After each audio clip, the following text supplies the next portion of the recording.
They bulldozed my garden while I was in my kitchen. 98 homes, just like that. My hydrangeas didn't even get a goodbye.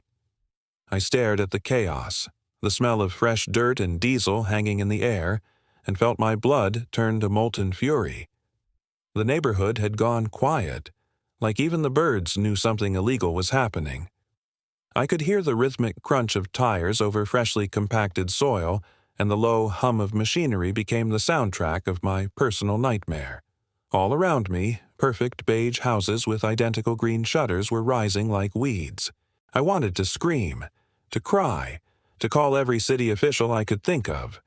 But mostly, I wanted to confront the person who made this happen. That person, of course, was Linda Whitman, HOA president, self-proclaimed Queen of Suburbia, and now my sworn enemy. I shoved my phone into my pocket and marched to the HOA office, heels sinking into the soft dirt of what used to be my backyard. The air smelled like fresh paint and betrayal. Every step felt heavier, like the earth itself was conspiring against me. By the time I reached the boardroom, I was shaking, but mostly with adrenaline. "You're not seriously planning to bulldoze my land, are you?" I demanded, stepping inside as if the room could shield me from reality. Linda looked up from her paperwork, the corners of her mouth curling into that smug little smile that always made my skin crawl. "Karen, darling, it's all approved. Everything's within code. You didn't see the notices?" I froze, my stomach dropping. Notices? Code? Letters? The stack of mail I meticulously sorted each morning had nothing about construction, nothing about 98 brand-new houses sprouting where my garden used to grow. Notices? I've got your HOA newsletter, Linda. It mentions a community barbecue, not a suburban apocalypse. Linda chuckled, flipping a page with casual arrogance. "Oh, those are in the file room. You probably didn't check the easement updates." Easement updates. That phrase might as well have been a curse word. I knew every bylaw, every addendum in our HOA packet, the kind of obsessive reading that makes you either the neighborhood hero or the neighborhood crazy. Somehow, in some dusty file no one had thought I'd ever open, a loophole allowed the board to approve construction without my consent. My mind raced, flipping through every meeting I had ever attended, every backhanded compliment Linda had thrown at me, every passive-aggressive comment about keeping things moving smoothly suddenly made sense. Backroom deals, I muttered under my breath, tasting the bitterness like cheap coffee. "You know," I said, leaning on the conference table, "this might technically be legal, but it's not neighborly, not even remotely." Linda tilted her head, smiling as if she had just won some private, sinister game. "Karen, darling, we all make sacrifices for progress. You'll thank me when property values rise." I wanted to laugh. Instead, I bared my teeth in a grimace. Property values? They might rise, but my land, my privacy, my carefully tended hydrangeas, gone. Every inch of my backyard had been erased, replaced with identical driveways and pristine lawns. I realized then that this wasn't just a mistake. It was a performance. Linda was putting on a show for the neighborhood, and I was the villain she had cast in her suburban soap opera. I left the boardroom with my mind spinning. Outside, the workers paused for lunch, unaware they were pawns in my unfolding plan. The air smelled of dirt, sawdust, and faintly of Linda's expensive perfume drifting from her car. I walked past the half-finished houses, imagining the chaos I could unleash legally. By the time I returned to my living room, I had a folder of my own. Bylaws, zoning codes, easement maps, and a printout of the property survey I had ordered months ago. My cat, Mr. Whiskers, stared at me like I had lost my mind, but I ignored him. This wasn't about sanity. It was about strategy. I called my attorney, a sharp woman named Marcy who had a penchant for dramatic entrances and even more dramatic victories. "You're not going to believe this," I said, barely containing my fury. "The HOA just built 98 homes on my land, without telling me, without a warning, nothing." Marcy's pause was long enough to make my blood boil further. "Let me see the documents," she finally said. I think we might have a very interesting case here, or better yet, a very satisfying headache for Linda Whitman." As I hung up, I looked out the window at the new development. It gleamed in the afternoon sun, each house a tiny monument to betrayal. My hydrangeas would never bloom there again, but the seeds of something else, something legal, strategic, and deliciously petty, were already taking root. I could hear Linda laughing somewhere in the distance, probably congratulating herself. She didn't know I had already walked through every clause in the HOA's bylaws. She didn't know I had noticed every inconsistency in the easements, every misfiled approval, every whispered promise she had made to other neighbors. She didn't know she was about to walk right into my legal trap, and I intended to enjoy every single step of watching her stumble. The sun dipped lower, casting long shadows over the rows of pristine houses, while I sat at my desk scribbling notes and diagrams. The neighborhood might see me as a furious Karen, but they had no idea the storm that was about to hit. And as the distant rumble of machinery continued, I smiled. Not because my garden was gone, but because my revenge was just beginning. I slammed the folder onto the polished table and the room went silent. Every pair of eyes froze mid-sentence, mid-whisper, mid-smirk. The HOA annual meeting had always been a sleepy affair, a parade of polite nods and stale coffee, but today it felt like a battlefield. I pushed open the glass doors, my heels clicking against the linoleum, notes and legal citations spilling from my bag like an arsenal. The smell of fresh donuts mixed with the faint perfume of Linda Whitman, a scent I now associated with betrayal, hit me, and I grinned. Perfect. This was the arena. Linda sat at the head of the table, her posture flawless, a smug smile plastered across her face. She waved at me like she was greeting an old friend, but I saw the tension behind her eyes. The other board members murmured greetings I ignored, some curious, some wary. I stepped forward, dropped the folder with a satisfying thud, and let the weight of anticipation hang in the air. "You've got to be kidding me," Linda said, her voice dripping with amusement. I ignored her. I opened the folder to the first page, a meticulously highlighted clause buried deep in the HOA bylaws, referencing easement approvals, construction permits, and consent procedures. Every line I had combed through screamed loophole. "This," I said, letting my finger hover over the paragraph like a scalpel, "is your fatal mistake." Heads turned, some leaning closer, some recoiling. Murmurs filled the room, a low undercurrent of tension crackling like static. I could hear the faint scratching of pens on notepads, the uncomfortable shifting of feet. Linda's smirk faltered ever so slightly, and I knew I had her attention. "You're suggesting—" "What exactly?" she asked, her voice carefully controlled. I smiled.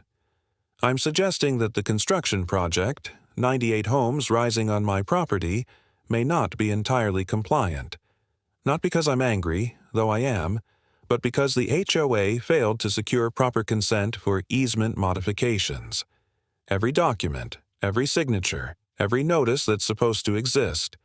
It's either missing or misfiled. And legally, that's a problem." The room erupted in whispers. One of the board members coughed nervously while another nudged their neighbor with a wide-eyed look. I could feel the tension in the air like static, see the subtle side-eye glances exchanged between Linda and her loyal members. This was more than petty neighborhood gossip. It was a trap slowly closing. Linda leaned back, trying to regain her composure. "Karen, you always did enjoy nitpicking the bylaws." "Not nitpicking," I said. "Observing and enforcing. You see, the bylaws exist for a reason. They protect property owners, they protect neighbors, and apparently they protect against rogue presidents who think a signature is all it takes to bulldoze someone's backyard." I watched her carefully, savoring the small victories, the tightening of her jaw, the rapid blinking, the forced calm that betrayed panic. The other members were silent now, some scribbling notes, others staring blankly at the folder in front of me. The room smelled faintly of coffee and mounting dread, the air thick with the anticipation of a suburban war no one expected. "Are you implying we acted improperly?" Linda asked, voice low now, almost threatening. "I'm implying you left yourself wide open," I said, flipping to the next page. A detailed timeline of approvals, signatures, and missing notices lay before them. Legally, we're very close to reversing the project entirely, or at least delaying it indefinitely. A long pause stretched across the room. I could hear the distant hum of traffic outside, the faint creak of a ceiling fan above, even the nervous tick of a pen somewhere near the back. For the first time, Linda seemed unsettled, her composed mask cracking just enough to see the worry underneath. You'll have to discuss this with your attorney," she said, almost whispering, her authority faltering. I leaned back, letting the silence linger. The seeds of chaos had been planted, subtle but undeniable. This wasn't just about a backyard or a newsletter. It was about control, about reputation, about who truly held power in this cookie-cutter neighborhood. As the meeting adjourned, I gathered my notes, feeling the thrill of anticipation coil like a spring in my chest. Board members whispered behind closed doors, some casting nervous glances toward Linda, some toward me. And Linda. Well, she met my gaze once more, her smile tight, her confidence shaken. I stepped out into the crisp evening air, the faint scent of lilacs drifting from a neighbor's yard. The sun was dipping low, casting long shadows over the identical rows of houses, and for the first time, I felt the taste of true possibility. I hadn't won yet, far from it, but the first move had been made, and Linda Whitman had no idea the storm I was about to unleash. Linda popped the cork like she'd won the lottery, and I almost laughed out loud. Only this time, the lottery ticket was mine. The HOA ribbon-cutting ceremony was in full swing, a photo-op extravaganza of champagne flutes, pastel balloons, and homeowners pretending to care about the speeches. Linda Whitman, in her perfectly tailored suit, beamed as if she'd personally orchestrated the rise of the 98 new houses with her bare hands. The sun glinted off the chrome of freshly paved driveways, and the scent of warm asphalt mixed with buttery champagne floated through the air. She didn't see me standing at the edge of the crowd, clipboard in hand, a mischievous grin spreading across my face. She didn't know her victory had already been undermined. I had spent the past week like a general planning a siege. Parking violations, zoning discrepancies, misfiled easements, every minor infraction became a weapon. My attorney, Marcy, had confirmed that the HOA had cut corners in the approval process, and every misstep was documented legally airtight and deliciously inconvenient. I wasn't just angry anymore. I was strategic. And nothing tastes better than watching someone toast to a triumph that is already crumbling. Linda raised her glass. "To our beautiful community, and to progress," she announced, voice ringing like a bell. The neighbors clapped politely, some with genuine enthusiasm, others with subtle side-eyes toward me. I chewed my lip, savoring the drama that was about to unfold. A few keystrokes later, the first official notices went out. Fines for improper construction staging, complaints filed with the city regarding zoning violations, and citations for easement mismanagement. The flurry of official paper hit inboxes faster than anyone could imagine.